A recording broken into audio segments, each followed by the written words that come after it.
cord. Oh, look at our snowman. Amanda's in the spirit, baby. Gotta get festive. Get festive. It's December what? 6th? Something, right? 7, less 6, than 20 right. days till Christmas. I Less know. than 3 shopping weeks left, people. Countdown has begun. I think we're starting to approach the cutoff to when we can actually ship stuff to get it there. I mean, you can always pay extra for shipping, but who wants to pay a bunch of money for shipping? So we're kind of in that cusp of or getting stuff to be shipped, but we're still in the middle of that horrid supply chain issue. So hopefully everything we're talking about today we have in stock, hopefully, or can get it quickly, which is a fingers crossed. But I started thinking, I think next week, and Amanda, if you're not Amanda Burles, but Amanda, sorry if you're listening in the background, I think next week we're going to do, I was going to wait and do it the week after, but I think I want to do it next week in case it'll probably be a lot of backlist stuff that people might want to buy for gifts. So I think we're going to do our all-time favorite, like pick 3 all time, like not just this year, like Ooh, it's a tough one. So hard. I mean, 3 of your all-time favorites. 3 of your all-time like 5 favorites. jump into my head right now. I know. Right? Like, that's be really hard for you to narrow it down. And then you got to keep it under time too, Gabe. Keep it under time. I know. So it's gonna be a hard one. It's gonna be a hard one next week. Okay, no family fight. We got the Dukes up. So I think we'll do that next week. So Amanda, make sure that we put that into I'll send a notice out to all the reps, but make sure we put that in this week at Warwick so people know that we're doing a rep and maybe remind the reps that aren't here today, and the ones that might forget. Right. I wonder who that could be. The night before. Should I send something the night before? Okay. I showed up that one time, so like, oh yeah, we're doing that today. Hey, it still worked. Nobody knew. Nobody knew. Nobody paid attention. All right, Gabe, let's start with you. What you got for us this week? I got, as always, a really good list today. I got like some amazing writing and stuff for fun, stuff for men, stuff for women. I've got a book club pick. Oh my God, abundance of riches here. And it's not too late to order anything from Harper for you guys, but so you should be able to do a turnaround. But that's if we have it in stock. Tis the season, lots of caveat. There's all kinds of, but tis the season, lots of good book books. Might not be in stock, but what we do have in stock, we get out quickly. And we're really excited about bright burning things. This comes from one of our newer imprints, which is Via. For those who don't know, publishers have various imprints and they publish various different sorts of books under the various imprints. And Via usually works in translation. There are things from abroad, other countries as well. So something from Australia might slide in. But things that are translated usually. This is actually written in English. She's an Irish writer, Lisa Harding. And I should have known she was an Irish writer because I read this in manuscript and I was just like knocked out. I'm not a fan of addiction memoirs and addiction stories necessarily. My wife like devours these things.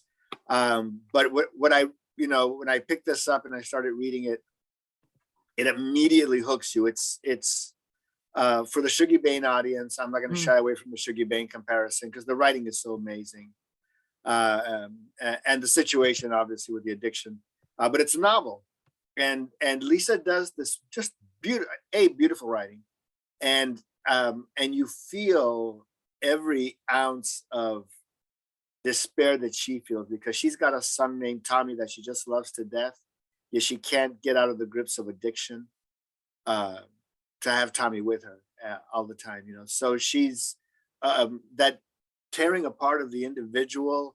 I just have never seen it done that well. I've been going on close to 40 years on publishing and book business, and I've read a number of addiction memoirs. Or started to read a lot of them, and you put them down, and novels, and you put them down because you've read.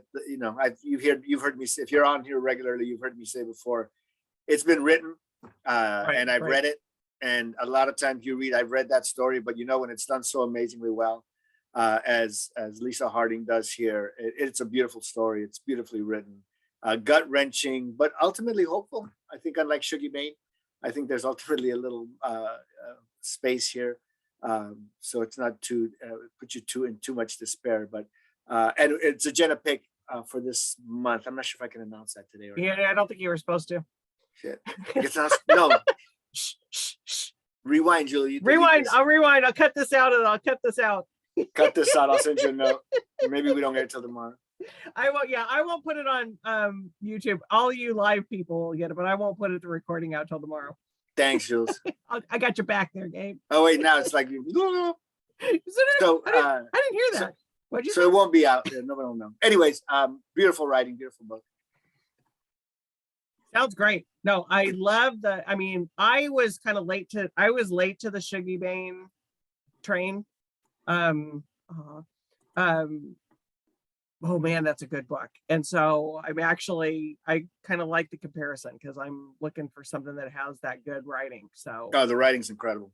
Yeah. The writing's incredible. yeah, because as tough of a subject, if the writing's good, it's like you can break my heart as long as you break it like with good Right. writing, you know. Yeah. That's a thing. So Yeah, sometimes you need something like, I don't know why we crave, to be depressed or put ourselves into a funk of some sort, but that's what we do, And, those are my, honestly, I've been accused of being a little on the dark side. And Gabe, I just read one of yours. I'm gonna just kind of briefly talk about it right now. Because I've kind of been accused of my dark side, but I just read Notes on an Execution by oh God, Danya. Danya Kurang. Yeah. I should Sorry, know. Danya. I know Danya's watching, so we're messing up her name. So sorry about that, Danya.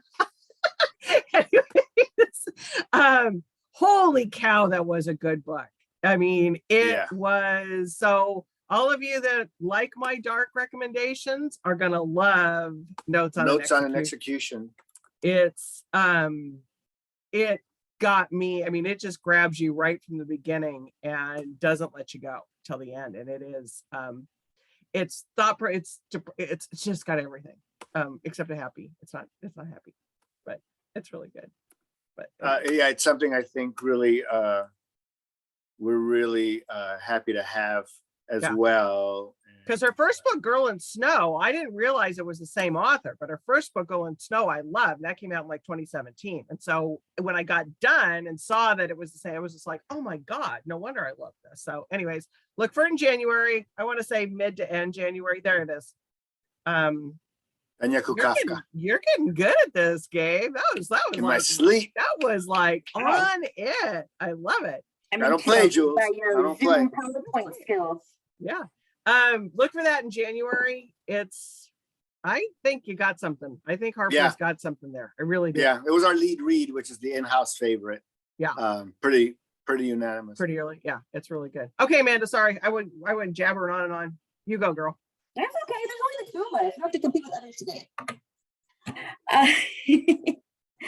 Alrighty, so my first book up that I have is Dava Shastri's Last Day, and pardon me as I try my best to pronounce the author's name. I will not do it justice.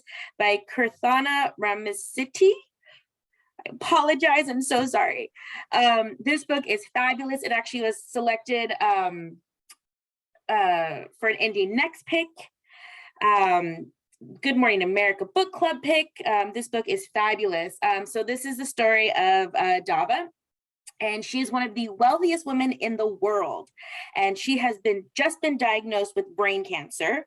That's inoperable, so she is terminal, and so she decides to gather her family, her children, with her, and she decides that she is going to take control of her death as well. So she is going to leak to the world that she has died, so she can read her obituary, see all the praise coming in, because she has dedicated her life to giving back to her philanthropic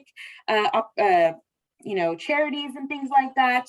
And so she announces to the world, but unfortunately, her deepest, darkest secrets actually have now come out.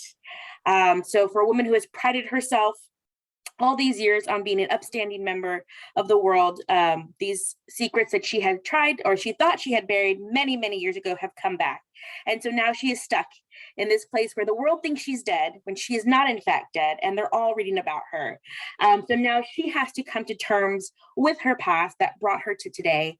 It is a fabulous read. You're going to enjoy it from beginning to end. I just can't stop talking about how wonderful this book is, and I know there are so many others that enjoy it as well. So definitely get a copy.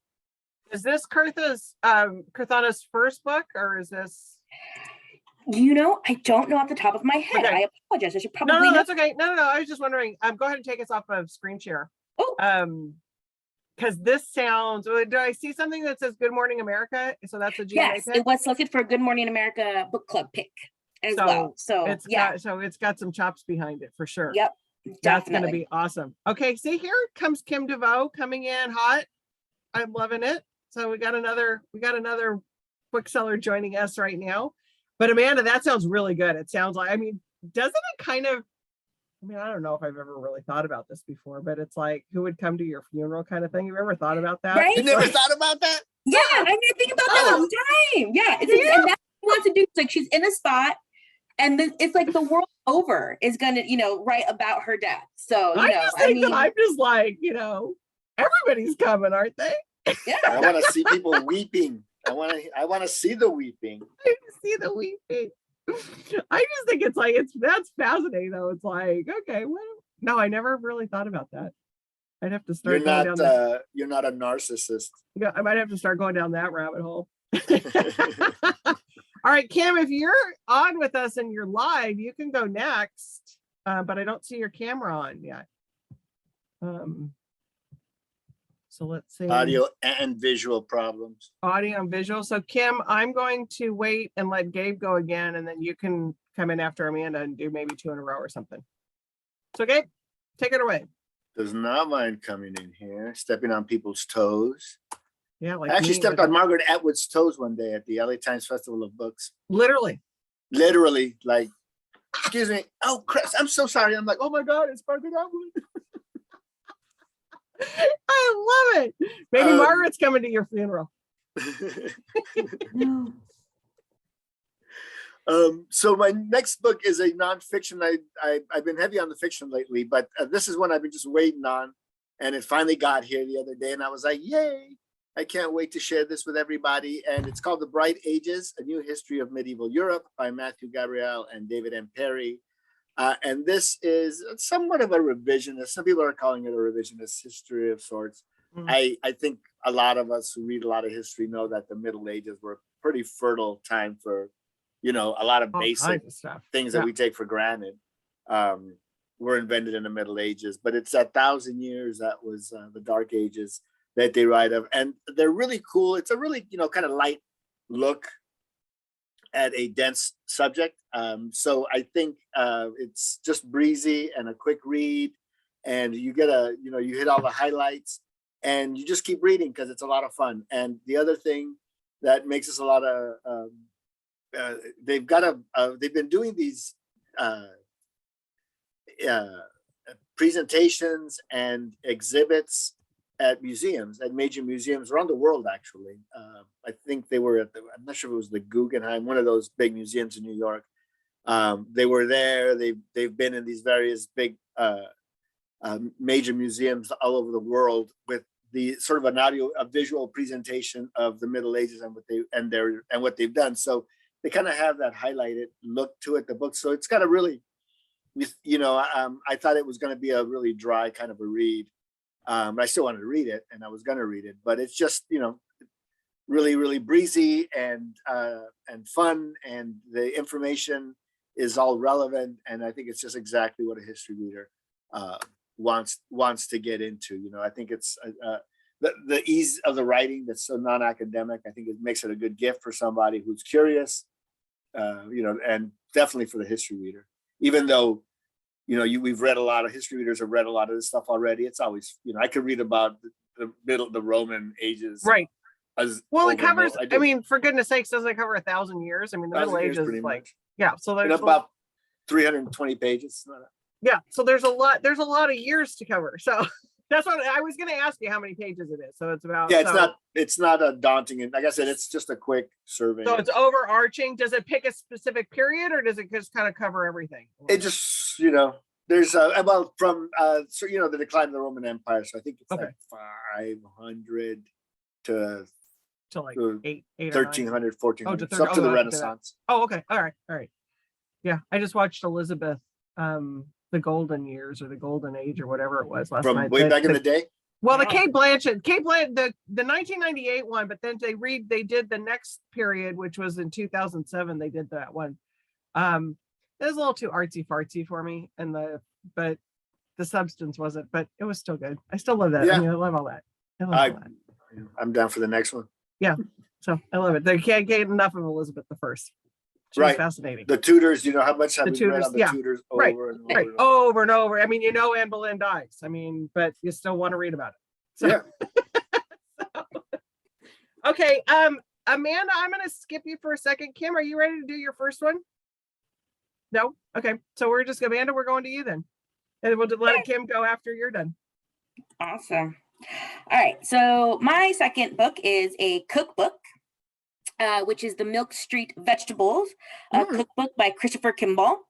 I am a huge fan of Christopher Kimball, and I have been following him since he was on America's Test Kitchen, and now into his own Milk Street. I think these cookbooks are fabulous. The one thing I really like about the cookbooks in general, I get very intimidated about cookbooks. So some cookbooks. I love cookbooks. I love looking at them. I love flipping through the pages of cookbooks.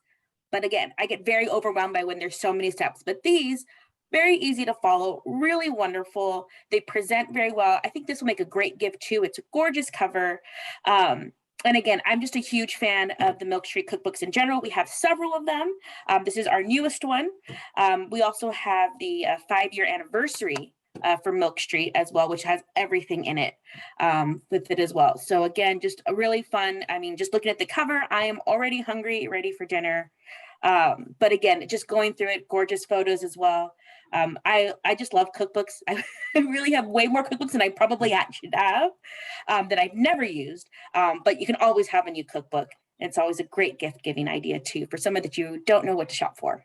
It is a great gift for people. And are these more like side dish vegetables, or are these more like main kind of dish, or is it a little bit of combo? everything? A little bit of everything in this A one? little bit of everything, yes. So it's thematic or just around the vegetables, but it gives you a lot of different options. Again, another reason why I really like these books as well. So you got some variety going on.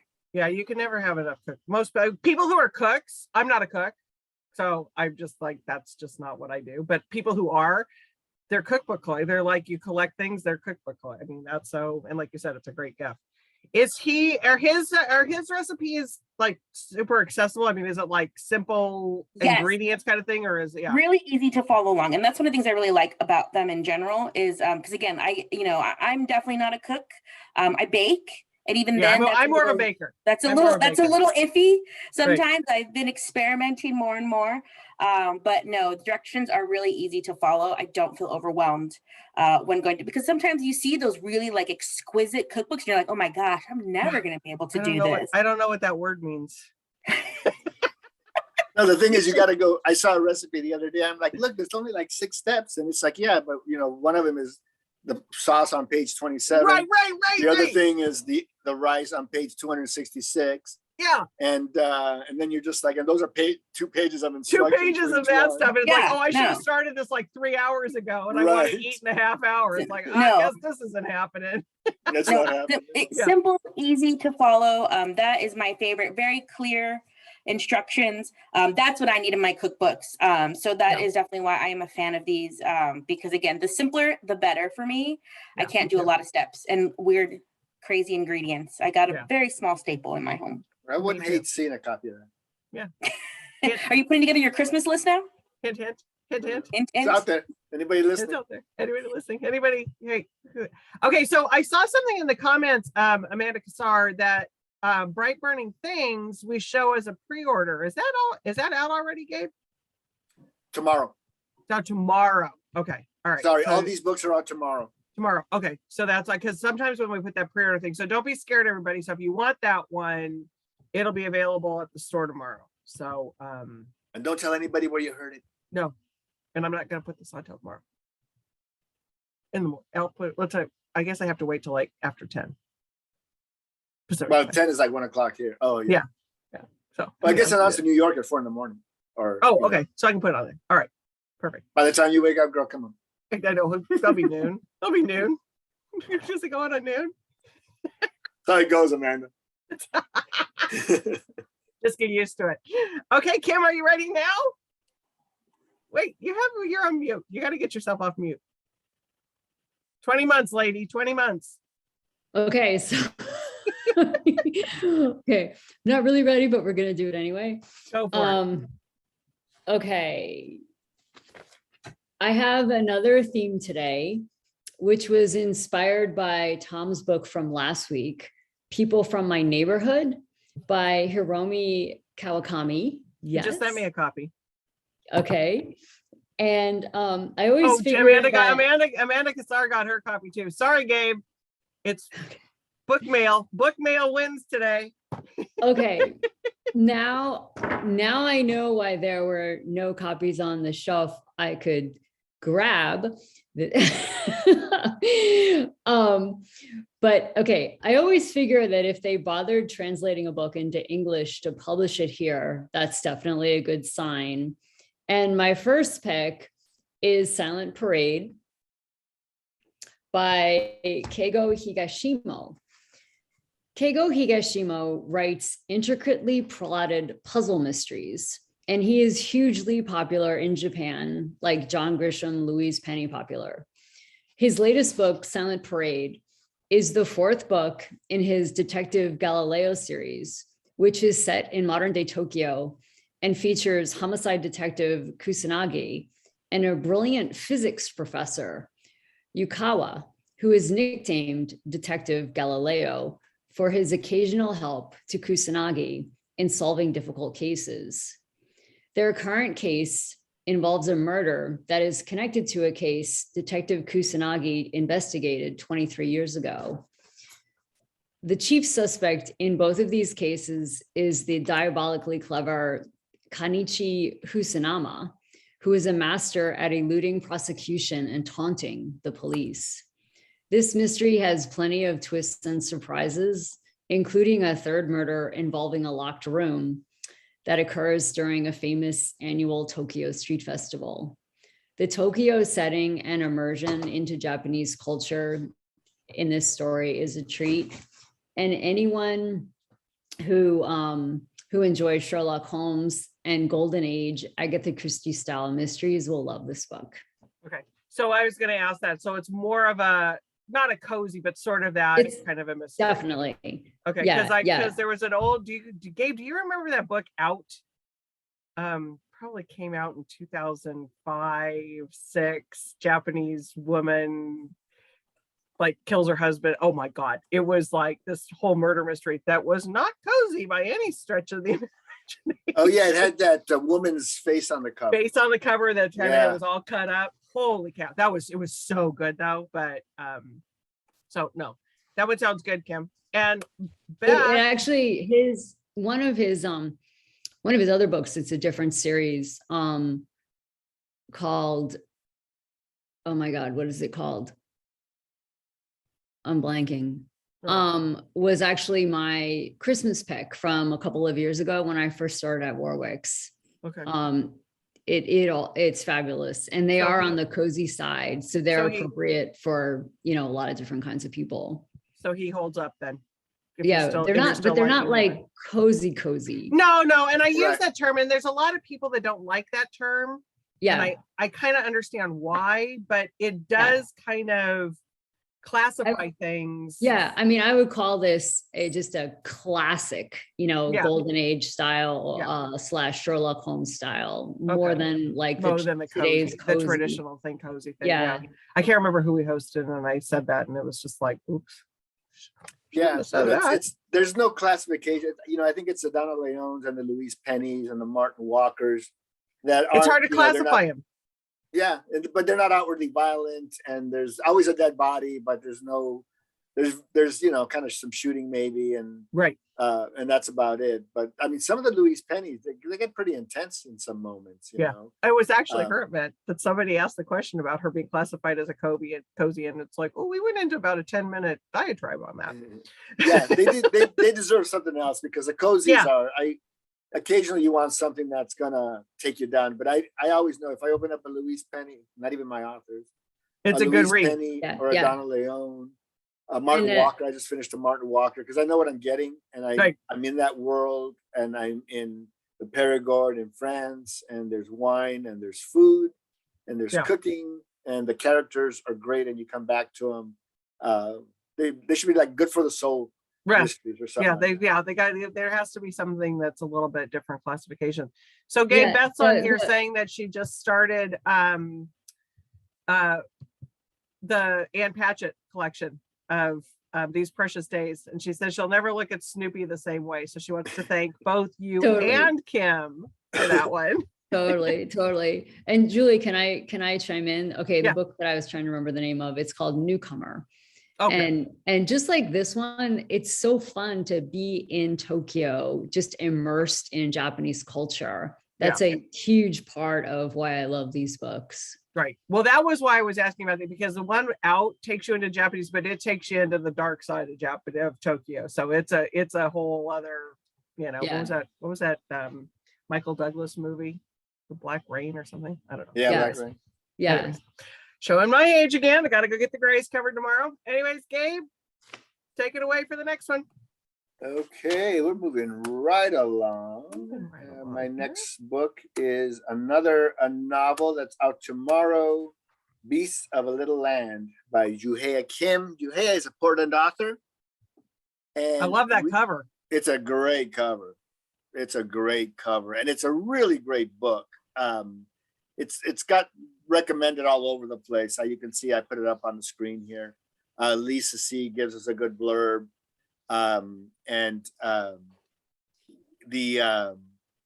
audience, I think, on this is really broad. It opens up, and it opens up as a young Korean man is out hunting, and he runs upon this Japanese soldier who's being stalked by a tiger, and this turns into a long-term relationship down the road.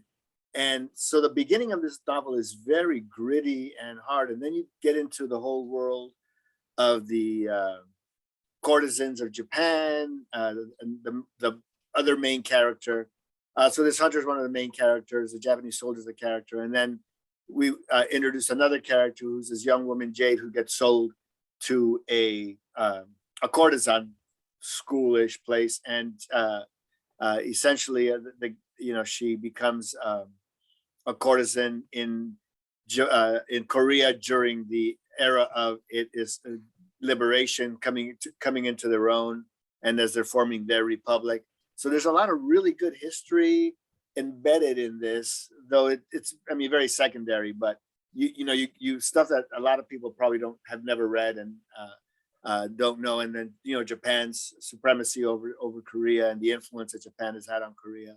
All that kind of comes out. So this novel really speaks out about what that relationship has cost Korea, and caused Korea, and been good and bad, etc.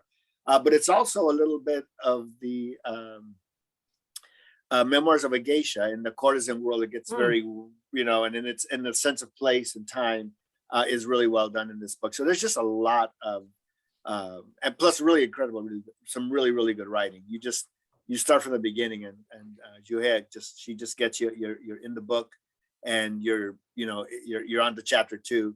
So we're really excited. I was really excited to sell this book into my bookstores. I'm really excited to sell it. And now it was in the next pick. I think it's for the month, and we have so many. Like I said, a really broad readership on this book, and we're going to continue to get a lot of review attention from the mainstream, the main reviewers, book reviewers, but in industry reviews have been strong. Yeah, all of those listed were like, that's incredible. And is it a debut? Is she a debut? Debut. Wow, that's amazing. And time period's what on this one? middle of the last century, mid-century. So it was, Mid-century, post-World okay. War II, thereabouts. And Does she weave in kind of a fable kind of thing or not really? no, not really. No, It okay. really is more, it's a straightforward. A straight story? It's a Okay. straightforward, historical novel. Okay. So what I think she really does is that sense of time and place. Yeah. That's essential in this kind of for a book. people who like Pachinko, maybe something like that. Absolutely. Pachinko, I think Memoirs of a Geisha, though it's not that. Yeah. I love Memoirs of a Geisha. I don't know me too. exactly who the audience was on that. I think it's Yeah. everybody. I think it's everybody. Yeah. Really, really Sounds good like this read. one is too. Yeah. Okay. You still have a couple more. Do you want to do one more? I could do one more. Do one more real quick and then we'll go to Amanda.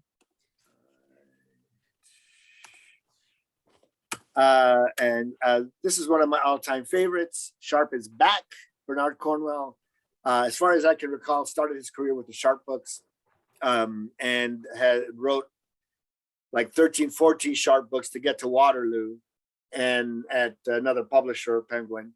And then he came over to Harper a zillion years ago with these Civil War, Copperhead and Rebel, I think were the two first ones. They were Civil War historicals. I love them. I probably have read every single word that Bernard Cornwell has ever written. Really? I really love the Sharp series that's available, I think, on BritBox. Used to be available on BritBox, or maybe Prime. I'm not sure where. It's available somewhere.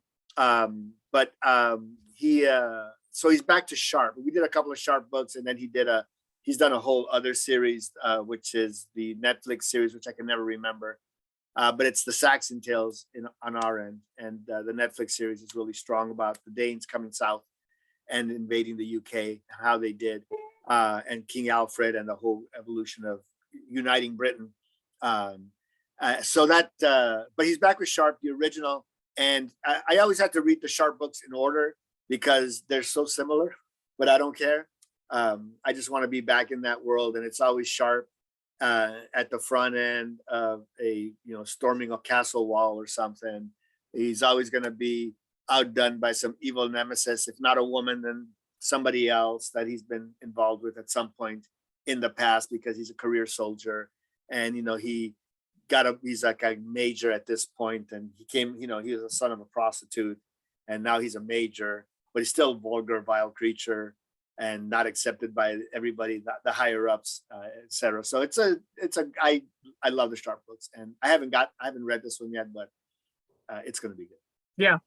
It's always good to have a Bernard Cornwell out there. And that's another one of those that a great gift book for people. Yeah. Because it's just On sale tomorrow.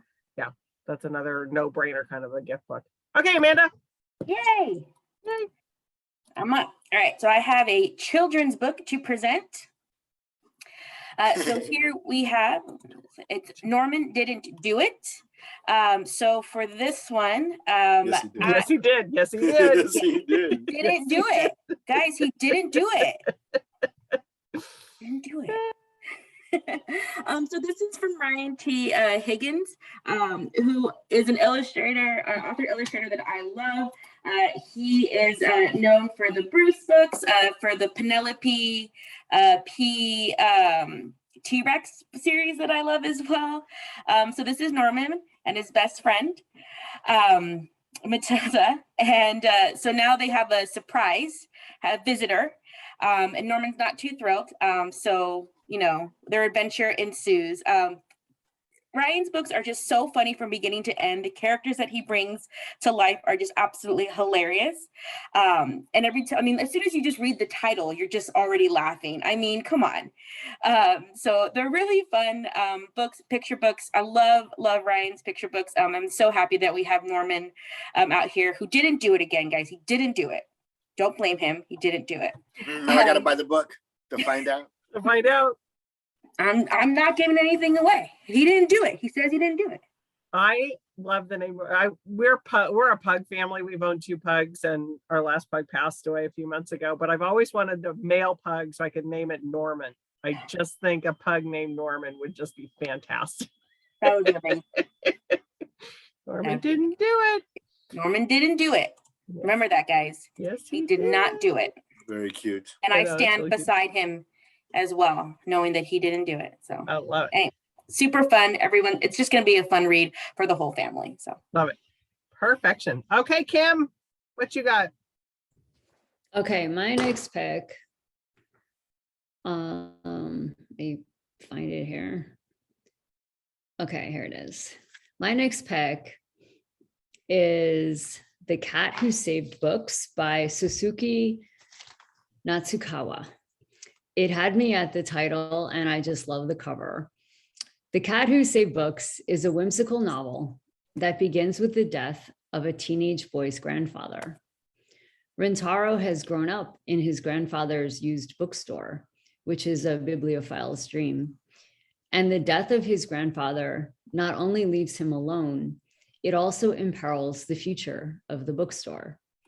Things look desperate until a talking cat arrives at the bookstore asking for Rintaro's help to rescue books from owners who mistreat them. Four challenging adventures ensue, and this enchanting story is filled with wisdom and tenderness. And it is a reminder of the power and joy of a treasured story. This book is my special Christmas pick this year, and it's basically the perfect gift for book lovers of all ages, like 12 to 110. I love it. Is it a translation? Or Yeah, Translation. these are It all is a translation. translations. Okay, they're all translations. Okay. It's like a love story for a love letter to book lovers. I mean, it's the sweetest, it's just enchanting. I love it. That's another one of those good books to just take if you're going like to a party or something, you have to bring a hostess gift or something. That sounds like a good Yeah, hostess gift kind of absolutely. thing. Yeah. Yeah, and for yourself. And there you go. Is it out? It's out. It's out already? Out tomorrow. It comes tomorrow? out tomorrow. Yeah, Okay. and actually my first book that I did doesn't come out, I think, until the 14th. Okay, so next week. Okay. Yeah. All right. Well, still some good books for that. Oh, there it is. Look at Gabe. Gabe is just on it. He is a PowerPoint whiz tonight. That was it was the next book I was going to talk about, Kim, but now I don't have to talk about it. I love it. Um, So did you pick another one to talk about? You could do a better job than I can. I can't probably beat that because That was a good talk. people think, for some reason, people kind of look at me like I'm a little shady, maybe because I'm a salesperson. Oh. Shady. I love it. Shady I Gabe. I would No. never say anything like that ever. I love it. Nickname. No, I think it's one of those really fun books that, as you say, it's just like a love song, a love letter to books. And I'm usually one of those people that I was talking to some, actually came up again the other day. Some kid in the bookstore asked me, "Did you ever read such and such a book?" And I was like, when the goat started talking, I tend to check out. So when an animal is anthropomorphized, I usually am like right out the door. But I just really found the characters in this book just really charming, and it's a lovely book. And I think the package is amazing. It's a really good package. It is a very good package. I mean, it's a I great, do love great that. jack. I do love that.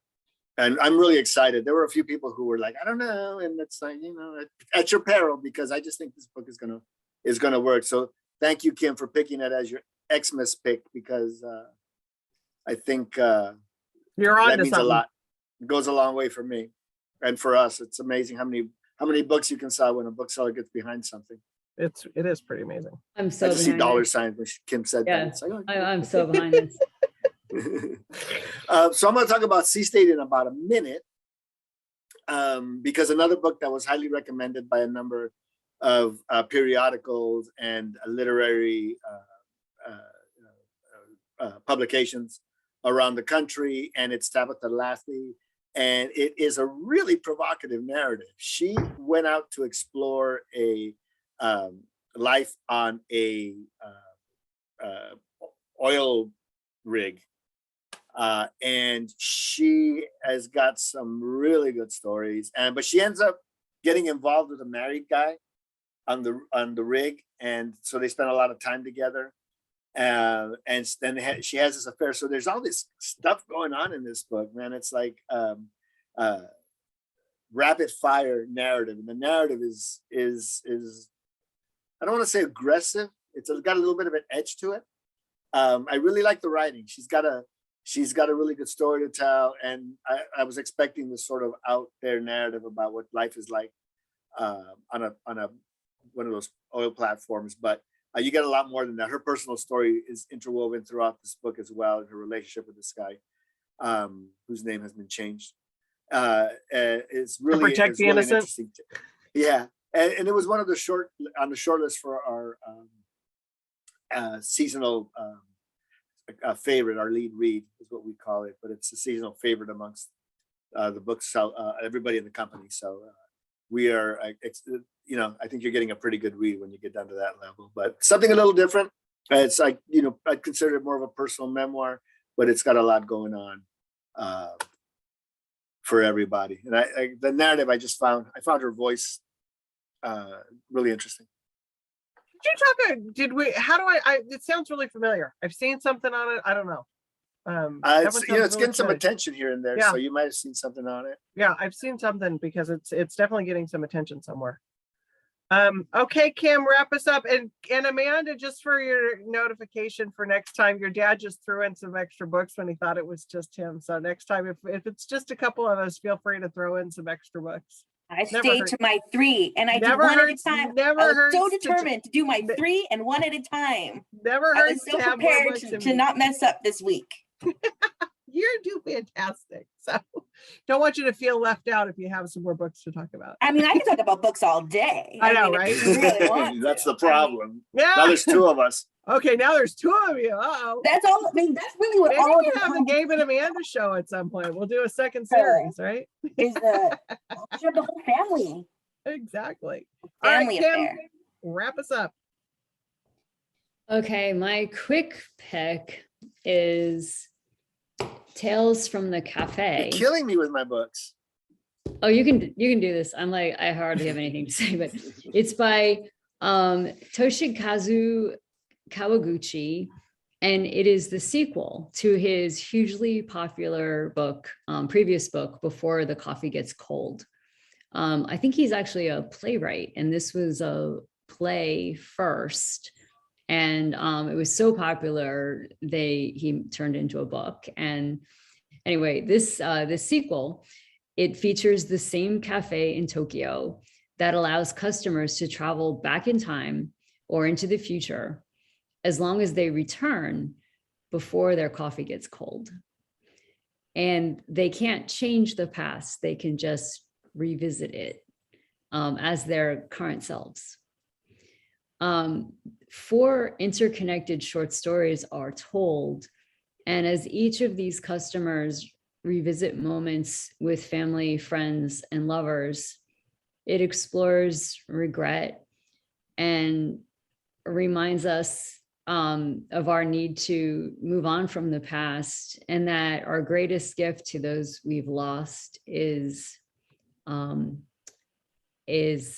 own happiness.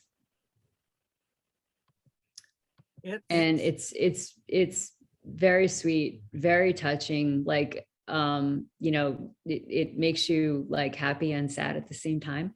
There's And such that's good how books. the first, I haven't read the second one yet. And Beth Johnson, who's on here, said she loves the first one too. And she's not a big fan of time travel. But the book is just full of charm and heart. And it's so true, Beth. Yeah. And Yeah. I can't wait to read the second one. I haven't gotten to the second one yet, but the first one was so good. Yeah, it's wonderful. And just, even though there's sadness, it's really uplifting. Yeah. They're really special books. I think he just, it's something that he felt inside. I don't know what it is about these books, but it got really broad readership when we were inside the company itself. Maybe because it's sliding, we're always looking for a quick read. Right. But a lot of people picked it up, and everybody was just really charmed by it. And the tellings, all the characters, every story has a point, and Right. it's a really poignant point that Yeah. he makes in every one. And you're just like, God, and you start wondering, where would I go back to? Would I go back to a moment of regret? Would I go back to a moment of, and it gets you thinking about your life a little bit. But as you say, I think Kim really said it well. It's all about, the best, the best gift you can give the people you love is to be happy and have a happy life. Yeah. And I think Yeah. every one of these characters I thought it was going to be like the same old thing as the first book. and it's very special. Okay. You know, All right, Yeah. yeah, I'll have to And bubble that one up. it's one of these, you fall in love with the characters, even the ones that you're not really liking that much in the beginning, and it's full of surprises. Love it. So Amanda Casara said, when I talked about having a show with just you and Amanda, Gabe, she said, between two Barillas. So I'm not sure I want to put myself between the two of you. ouch. What is up with that? Come on. Right. We'll just make it an extra long show. We'll make it, It'll be- an yeah. hour. An hour. So it's like between the two. It's like, Amanda will speaks I have to fast. be refereeing at any point? That's Will I- true, No, no. actually. I can get through a lot quickly because I talk pretty fast. That's true. I'll give you that one. I'll give You that. might It would, I think it would understand. be entertaining. It'd be very entertaining. I think it could be. We might have to do a special edition. Okay, next week, everybody, we are going to do our reps favorite books, top three of all time, ever. I mean, I might even have to pick out like Harriet the Spy. I mean, I don't know. We can go Oh like man, I didn't even think about a kid's book. Now Right? you messed me up, Jewel. Right? Or maybe we should do two editions. We'll do this one will be like our adult, but it's like there's some kids stuff that I still Oh yeah. remember. And I Harriet just the Spy ordered is one of them. I just ordered A Family Under the Yeah. Bridge for my grandkids, which I read when I was 7 or something like that, and loved it. And then for some reason forgot about it. Right. And then one day it popped up again, and I was like, "Oh my god, I love that book so Right. much." Where the Yeah. red fern grows. Dylan Print. ugh. All my Right. childhood, I mean, Break my the childhood books don't belong to Hachette. I Well, that's shouldn't okay. say that. No, but I Same think here. this I think we have to have a caveat on this one. This one, you Yeah, guys yeah, are just no, coming in exactly. as readers and booksellers. So Exactly. they're not, they Booksellers. can't, yeah. Neutral you're just party. Neutral mean, 'cause- parties. I've got my all-time book that changed my life. There you go. So that's, But I think we yeah. have to, I think next week is just going to be, so hopefully your bosses won't be watching next week. I don't tell them if you don't tell them. I'll wait for my We're not top. Yeah, telling I anybody. got We're not gonna tell I got anybody. 2 of my top 3 just jumped in my head that I'll do those 3 that jumped in my. No, I can't Yeah. do 2. That Can't do two. Yeah. No, see, Never mind. I've got two. I've got 2 for sure. The third one's going to be tough because it's going to be like, there's so many to choose from for the third one. So that'll be fun. All right, everybody. Yeah. Go shopping. Go shopping. Don't Go wait. shopping. Don't wait. Yep. All right, Don't pay thanks, extra shipping. everybody. Hey, Thanks for being here, everyone. See you next week. Bye. thank you.